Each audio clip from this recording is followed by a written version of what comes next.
Hello and welcome back to Matt Hayes' Tottenham Blog. As we move into the final 7 days of the January transfer window, Spurs are yet to do any business, but that will very soon change as we close in on the signing of Adama Traore and look to make at least two more before the window slams shut at 11 p.m. next Monday. Before we dive into today's transfer updates, if you are new to the channel, my name is Matt and I'm a senior soccer analyst for Opta and Stats Perform. And basically what we do here is talk about transfers. Of course, the content will change when that window closes, but for the next week, it is transfers. We've got Not Berg, The Movement, Show Me the Lights, Adrian, Dan, Zoe, the Omari Hotspur, Matt, Tottenham fan. So good to see all of you in the live chat and all 68 of you who are tuning in already. Ryan as well, good to see you. Had a question on Dele Alli, which you will touch on a little bit later as he looks likely to leave Tottenham this window as well. But because there's so much to get through, let's just dive straight into it. And it's Alistair Gold who has told us that the hope within Tottenham is to try to make 3 signings this week. Spurs want a right wing back, a central midfielder and a striker if possible. Now the right wing back, as we know, is Adama Traore. That deal is nearing completion. In terms of a central midfielder, we have a few new names to talk about today as Tanguy Ndombele continues to push for a move to PSG. We will talk about Sofiane Amrabat a little bit later, and a striker if possible. We will talk about Mohamed Ali Cho, who we are looking to sign from Angers. So stick around for those 2 new players that we're mentioning at the moment. Jack and Nicky, good to see you, says big up Matizio Romano. Lil Baz, Lolcast, Farhan, good to see all of you as well. Alistair Gold has been talking as well about a centre-back, which for me going into the window was the key signing that we needed to make. But he has said a planned move for another left-sided centre-back has currently been pushed to the summer, but could be resurrected this month if more than one centre-back departs, with Japhet Tanganga and Joe Rodon linked with moves, and updates on Tanganga as well a little bit later and his potential move to AC Milan. Thanks for your kind words, Josh. Antonio Conte as well, as he has from day one at Tottenham, has been talking quite candidly about his thoughts on the squad and what he really wants us to do in the window. And he said following yesterday's defeat to Chelsea that the club knows very well what I think and the time we need to close this gap, because it does not take one transfer window to close the gap. He said we need 2 or 3 years at least to close the gap with the best clubs and be competitive. Kane, the Longshot channel member, thanks for tuning in. So Conte, as he has been saying, this won't be fixed overnight. This isn't a short-term project. He said we need 2 or 3 years. Now, he says whether or not he will be here in 2 or 3 years is a very different question. But Conte, again, being very honest and very consistent in his evaluation of the Tottenham squad and the situation of the club going forward.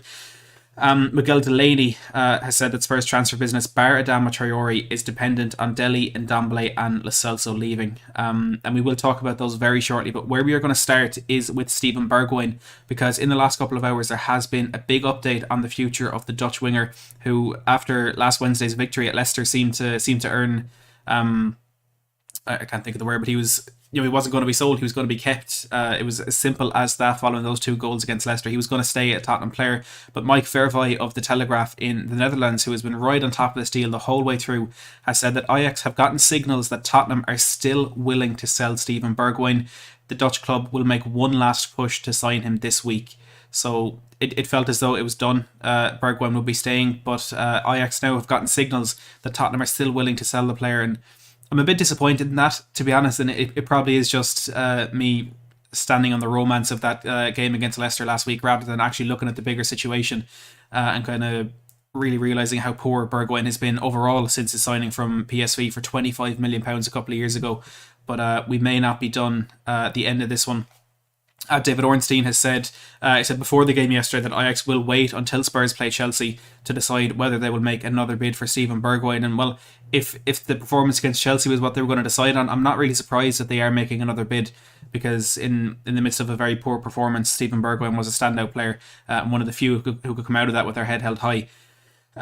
So that good performance may be giving him a big decision to make in the next week or so. And the interesting thing is, before all this, before it came out that Ajax were actually potentially making a new bid, Alistair Gold has said that Bergwijn looks likely to stay in North London, with Ajax looking to sign Mohamed Ihattaren, if that's how you pronounce it, from Juventus, and that deal is actually nearing completion as well. I think we've had reports today that one is set to be done, contract signed. So Ihattaren joining Ajax, but maybe being joined by Steven Bergwijn as well. We'll have to wait and see how Ajax's next bid goes. There's a massive gap in the valuation of the player that Ajax are putting on the table for Spurs, and what Spurs want, which is mainly to recoup a lot of that 25 million that was spent on him 24 months ago. Ajax's highest bid so far coming in at €18 million. But the big one, the biggest one that Tottenham are looking to get done in terms of outgoings in the next couple of days is Tanguy Ndombele, and the saga rolls on with him and his potential move to PSG. The latest from Fabrizio Romano is that Tottenham and Paris Saint-Germain will continue talks for Tanguy Ndombele. Spurs will only accept if PSG cover all of his wages. The French club is also in direct contact now with the agents of Ndombele. So, look, for me, if the contacts with the agents have been started, if that's already ongoing, I would think that negotiations are heading in a very solid direction between the two clubs. Just a few kind of little bits of that. A lot of people have been talking about Gini Wijnaldum. Romano said there are no talks at present to include Gini Wijnaldum as part of a loan deal to take Ndombele to PSG. And also, there are good chances for this deal to happen, for Tottenham to do a deal with PSG for Ndombele this January. I heard Spurs are linked to Andy Cusack. I think that's one we'll be leaving till the summer, and I'll maybe pass that one for now. But the issue is the wages, and that is where we are with Ndombele. The issue is the wages of the player, which are believed to be about £200,000 a week. But like I said, I think negotiations are heading in a good direction between the two clubs because the contact has now been made with Ndombele's agents. And I think there were a few reports that his representatives that had actually travelled to Paris over the weekend. Of course, Ndombele left out of the squad that fell to a 2-0 defeat at Stamford Bridge. But as L'Equipe say, PSG will need to reduce their wage bill first if they are to sign Ndombele this month. And there's been a few, Eric Jr., Dina Ibimbe is one player that could potentially be leaving to free up a bit of wages. And to be honest, it doesn't seem as though the possibility of a swap deal is completely off the table yet. And that, of course, will in turn, make it a lot easier for PSG to actually make that deal happen. Lorik Tanzi is saying that PSG remain in discussions with Tottenham to find an agreement, and PSG want a loan with an option to buy or an exchange of players. And again, Dina Ibimbe's departure could free up space.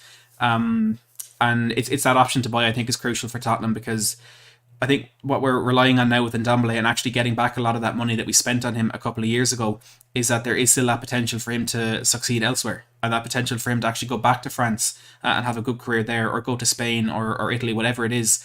If he goes to PSG and has a really, really bad 6 months, PSG don't sign him, we come back, and then I think that value is gone a little bit because the hope and potential for him actually being successful elsewhere is gone. So I think we really, really need something in that deal to make it easier for Tottenham to sell Ndombele, preferably to Paris Saint-Germain at the end of this season. Just to bring you some other reports, Rudy Galletti has said that PSG talks with Ndombele, with Tottenham to sign Ndombele are on loan, are now at an advanced stage. He has never been so close to leaving the club, and we know he was close to leaving the club in the summer when Tottenham were looking, as Romano said, for a solution to let him go. Jonathan Johnson of CBS said that Ndombele to PSG on loan is a deal that could get done this month, but again, it will depend on whether the French club can cover all of his ages. They are trying to offload players as we speak. Santi Auna has said that Ndombele's agents are in Paris over the weekend to advance contract negotiations. And the man himself, Mauricio Pochettino, has actually been talking about this. We know from his time at Tottenham he doesn't like to talk about players of another club, and it's along the same. He said, I'm not talking about Ndombele because he's not in our club. PSG are open to progress, to improve. I think everything is open. 1 week left. So he's not ruling it out, but as always, he's not saying they're in talks to sign him at all. Niall says, is Kessie going to Spurs, and would you think Traore will be converted to a wing-back? The latest on Kessie is that it does seem as though a deal has been agreed between Tottenham and AC Milan, but that doesn't make it any more likely that he'll join Tottenham. It still looks extremely unlikely that he will be a Spurs player, and I think Traore as a wing-back is a given, and I'm damn excited to see what he can do back there. But before we talk about incomings in midfield, a few more potential outgoings, and one of them is Giovani Lo Celso. Now, as I'm sure you all know, Lo Celso was left out of the squad for that game against Chelsea yesterday, along with Ndombele and Dele Alli, which I think was a really strange one. 3 players with no injuries, or 3 creative midfielders, all left out of the squad. We certainly lacked in that department. We essentially played 8 defensive players in that game, and the result wasn't a surprise given that lineup. But after being left out of the game, Lo Celso took to Instagram to clarify that he was not injured, and he said, regarding the questions I have received, I would like to clear that I am 100% in good physical condition. I have no problem and I feel very well. I wish the best today. And there's been 2 very different reactions to this from Spurs fans, and one is him, he's disrespecting Conte. He's he's given out on social media this, that. I don't think there's much to that, to be honest. I still think there will be a desire among the player, his representatives, and the club for a deal to be done for him to leave this January. But I don't think there's anything malicious in that. I think Celso was quite simply saying, "I'm not injured. I'm fine. Thanks for the concern," or whatever. But I can understand and I can see where the questions will be coming about his motivation to actually send that message. And the biggest question with him has been who will sign him, what team will want to bring him in. And Alistair Gold has told us that Sevilla are keen on signing Giovani Lo Celso before the window shuts. Now, whether that's a permanent deal or a loan deal is not yet clear. And I don't think I've seen anything else from any other journalist talking about Sevilla, but it's Alistair Gold, so we have to almost take it as gospel that Sevilla will be looking to sign the player. A weird one from Dan Kilpatrick today, actually, my next headline here, and I've already read this, but even just reading it again, I'm a bit taken aback by how direct this is. But Kilpatrick did a piece on Ndombele and Lo Celso and how they are good suggestions for Tottenham's worst signing of all time. We spent over 100 million on them combined in the same transfer window, of course, and how Tottenham need to do their very best to avoid making signings like that again. And there was a line in it that said Tottenham midfielder Giovani Lo Celso is not particularly liked at the club. And look, I'd first question who has leaked that, why have they leaked that, what do you benefit from leaking that? And then for Kilpatrick to put it that bluntly in the report is a little bit of a strange one, but it's interesting nonetheless that Lo Celso is apparently not liked at the club. In terms of actually trying to get this deal done, David Ornstein has told us that Tottenham have been exploring a swap deal for Giovani Lo Celso, and I really think it will be the same with Ndombele, the same with Dele Alli, that it will have to be a bit of a creative deal to actually get them out, because they've been so poor for us. They're being paid so much. It's going to be a massive financial commitment from any club to bring them in. So I think a straight transfer for any of these players is at the moment off the table. But it's good to see Tottenham are actually working in different ways to try and get these deals done. A few less reliable reports. David Ornstein Miguel Delaney says Antonio Conte has grown weary of the Argentinian midfielder Giovani Lo Celso's efforts. He's good, but just doesn't follow instructions to the level required. And Nizar Kinsella has said that Tottenham are open to selling both Dele Alli and Giovani Lo Celso in the final days of the transfer window. And that would bring us on to focus a bit more on Dele Alli, as Alistair Gold has said that both Alli and Tottenham believe something will happen for him before the transfer window closes. He goes on to say Fabio Paratici is working on moving players out the door, with Dele Alli believed to be interesting Newcastle United and Everton, and Newcastle is where the focus is mainly on the outgoing side today. Little Big Man Ryan, we saw in the live chat, asked on Twitter using hashtag AskMattHayes, I knew it was coming, as he mentioned, but is there anything on the loan deal for Dele Alli to Newcastle? And there is. Luke Edwards of The Telegraph said that Newcastle have opened discussions over a loan move for Dele Alli. Now, whether or not that is still the case, it's only earlier today, but whether or not that still is the case is a little bit up in the air, because Jacob Steinberg of the Guardian said in the last couple of days that Newcastle could turn their attention to Tottenham's Dele Alli if they are unable to reach an agreement with Manchester United for Jesse Lingard. Now, I saw on Twitter not long before going live that actually could be changing as Newcastle look to complete a deal for Jesse Lingard in the next 48 hours. It will be a loan deal. I think the initial hope between Man United and Newcastle was that the deal would be permanent. However, that's not what Jesse Lingard wants. He's happy to go and play for Newcastle for 6 months, but he wants to leave his options open at the end of the season. So it's looking like a loan deal there. But regardless, it's looking that could potentially scupper any deal for Newcastle to sign Dele Alli. Dan Kilpatrick has said that while Dele Alli is not currently close to an exit, Conte has given his squad time off until the weekend, and the midfielder has thanked some members of staff in the event that a transfer is arranged before he returns to the club. So nothing close. Dele not particularly expecting anything in particular, maybe more generally expecting a transfer, but there's no club in particular that he could be going to, but he has said thanks to the staff at the club, just in case he doesn't see them again, just in case he's not back when players return this weekend, midway through the international break, which of course we'll see the window close before Tottenham return to Premier League action on the 5th against Brighton. David Ornstein has said that no appealing offers have arrived yet for Dele Alli, but there is a good chance he leaves late in the window, and it seems a lot more likely by the hour that Dele Alli will leave, probably on loan, before the window closes. A few other less reliable reports. Ekram Koner says that Newcastle are set to begin talks with Tottenham over a move for Dele Alli, and Football Insider say Dele Alli has told his friends that he wants to join Newcastle this month. And look, what you would gather from all this, Ndombele on the way, Lo Celso hopefully on the way, Dele Alli probably on the way, all out of Tottenham, you would hope that means a creative midfielder is coming in. And it's a perfectly logical assumption to make. But Alistair Gold has said, whether the potential exits of all three of the club's attacking centre midfielders brings a need for another creative player remains to be seen. So Tottenham at the moment, despite the fact that those three could be going out, are not entirely convinced or have not yet made a decision as to whether or not they need to bring in a new number 10, a new playmaker or a new central creative midfielder, which is baffling to me.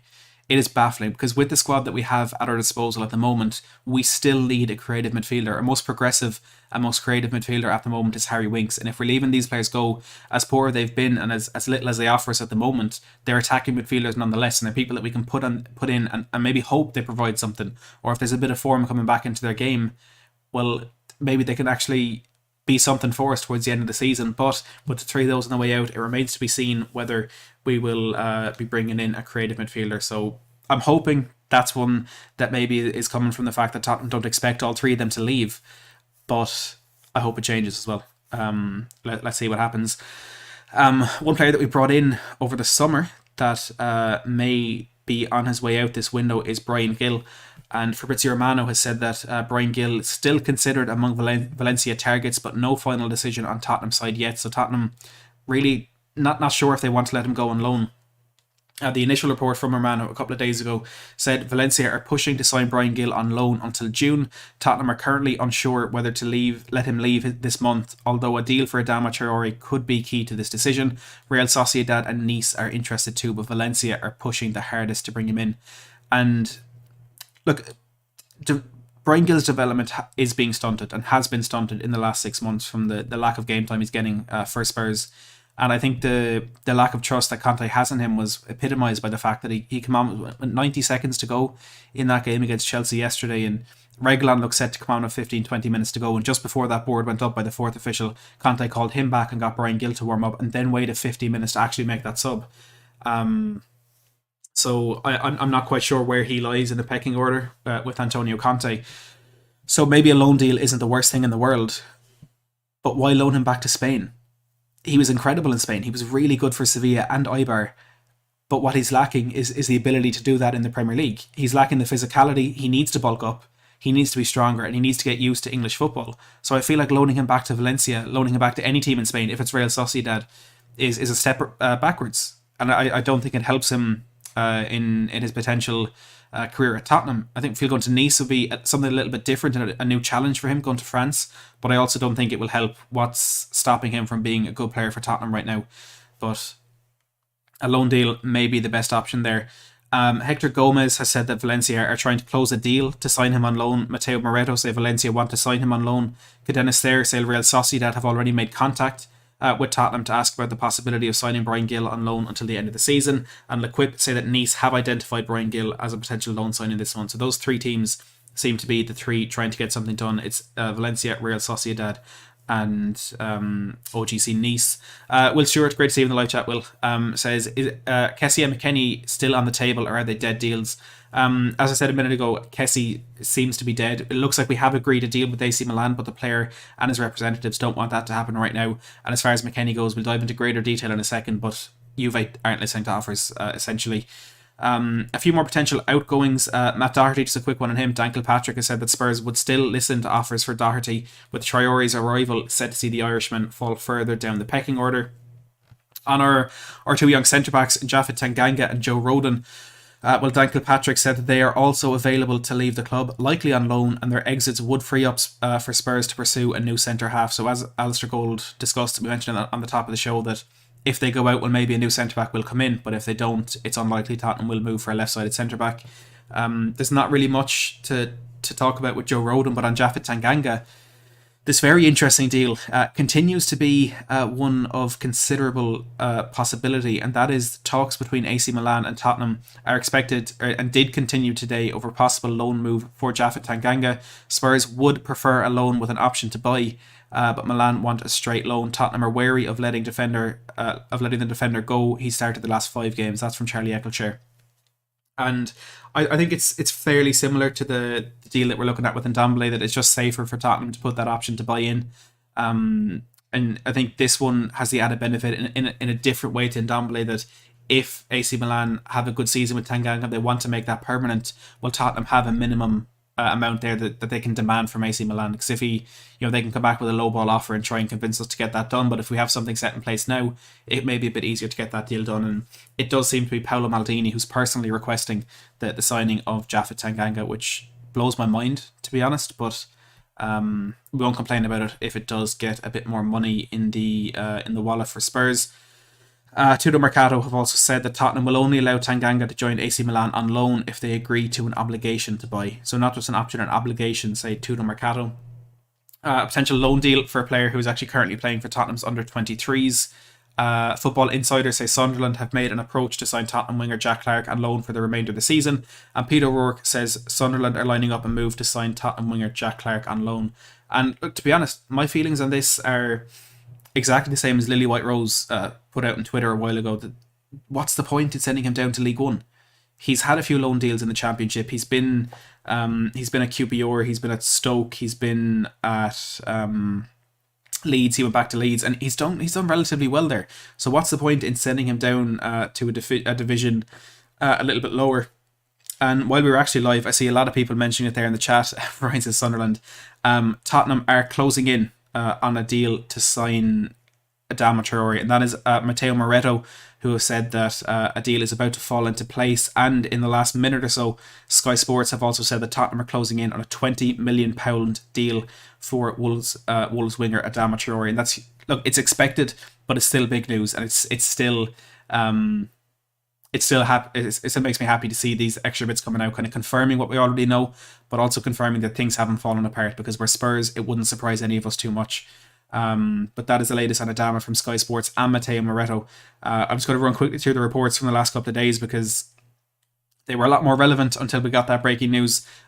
Romano said that Tottenham are confident of signing Traore. Spurs are now ready to push to complete a deal, with talks set to restart with Wolves to discuss the final details and find an agreement. Personal terms have already been agreed. So once this deal is agreed with Wolves, it will move very, very quickly from there. Personal terms already agreed. We'll go straight to medical. Announcement done, and Tottenham can move on and look to complete other deals towards the end of the window, both in and out. Alistair Gold says confidence that within both clubs that it'll get done. Dan Kilpatrick says we're closing in on a £20 million deal. David Ornstein says there's an expectation among the Wolves hierarchy that the deal will happen, and there's expectation among the Spurs hierarchy that Conte can get the best out of Adama Traore. And there's a lot here that we can talk about. Paul O'Keefe said a few days ago that everything is agreed. It's looking like maybe that was a bit premature, but look, I wouldn't be surprised if Paul O'Keefe is right. He's absolutely on the money. Bruno Lage was actually speaking after their game at the weekend, where Adama Traore had a last minute goal ruled out for offside, but Adama seemed to be in tears saying goodbye to the Wolves crowd, which I think kind of confirmed the deal will be going through. But Bruno Lage said the most my camera has decided to give up on me. There we go. We're back. Not quite sure what happened there. I apologise. But Lage said the most important thing is the way he played for us, the way he celebrated with me and his teammates. He's a big professional and a lovely guy. So kind words there for Bruno Lage on the probable outgoing in Adama Traore, as he looks set to join Tottenham in the next couple of days before the window slams shut. And a couple of new players, as we mentioned at the start, a couple of new players that Tottenham could be looking to sign. The first one is Mohamed Ali Cho, who's an 18-year-old striker who plays with Angers in the French Ligue 1. 2 goals in 38 appearances for them. He actually spent 5 years in the Everton Youth Academy between 2015 and 2020. That was after spending 4 years in the PSG Academy, and he's represented England at under 16 level and France at under 21 level. And what's happening there, basically, Sky Sports News have said Tottenham have been offered the chance to sign the striker from Angers. The 18-year-old is valued at up to €20 million. Peter O'Rourke says that Tottenham are in talks already with the French outfit to sign Mohamed Ali Cho, who has scored twice in 19 appearances in the league this season. And Football Insider say Tottenham have opened talks to sign centre forward Mohamed Ali Cho for around £16.7 million. And look, I'm not going to lie, I don't know much about him. I really don't. But someone who does is Euro Expert, who is going to be on the channel. I think we've organised it for Wednesday at 7 p.m. So we're going to be talking about Jonathan David. TSN have said that we've inquired about potentially signing Jonathan David. We'll be talking about Cho Amrabat, who we'll discuss in a second. It's a great show. Don't miss out. Subscribe to make sure you don't miss it. But on Sofiane Amrabat, Spurs Savages, Paul O'Keefe has tweeted, everyone knows what I've said for days now. Everything is ready to go. Tottenham need to press the button on a 4.5 year deal. So 4.5 years for Adama Traore. Paul O'Keefe has said it. Thanks for that, Spurs Savage. But on Sofiane Amrabat, he looks to be one of many players on the list to replace Ndombele if and when the French midfielder moves back to France to join PSG on loan. Fabrizio Romano has said that Fiorentina midfielder Sofiane Amrabat is one of the players in the list. Nothing decided or agreed yet. There are many candidates. Spurs will decide this week. And Matteo Moretto was actually the first of this news that Tottenham are thinking about Fiorentina midfielder Sofiane Amrabat. Now he's made 35 appearances for Fiorentina since joining the club. He's played previously with Club Brugge and Feyenoord, so it may not mean much, but he has experience in a few different leagues. He played with Utrecht and Feyenoord in the Eredivisie, Club Brugge in the Belgian Jupiler Pro League, and now Fiorentina, and I think he was on loan at Hellas Verona as well in the Serie A. So he's been around, but he's the latest name. And again, we'll talk a lot more about him on Wednesday, so make sure you stick around for that show. Craig Henshaw says, are you optimistic on signings? I'm optimistic on a signing. I'm hopeful of signings, if that makes sense. Adama is a done deal in my eyes. I think we'll get one or two more, but I'm not actively optimistic, if that makes sense. There are two midfielders that we were hoping we could get in. The first one is Weston McKennie, and Romeo Agresti has said that Juventus refused to listen to offers for Weston McKennie from Tottenham Hotspur. Alistair Gola said that Fabio Paratici is a big fan of Weston McKennie, as we know, and has held talks with his agent. However, Juventus are not keen to lose the midfielder halfway through the season, making a move this month unlikely. Paul O'Keefe has said that Juventus midfielder Weston McKennie is also an option for Tottenham if Ndombele leaves the club this month. And McKennie is a player who's unlikely to join this month because he doesn't want to leave his club mid-season. That brings us on to Frank Kessie and Calcio Mercato say that Frank Kessie has said no to joining Tottenham this month. Spurs and AC Milan had reached an agreement over a move. However, the midfielder intends to honour his contract with the Rossoneri.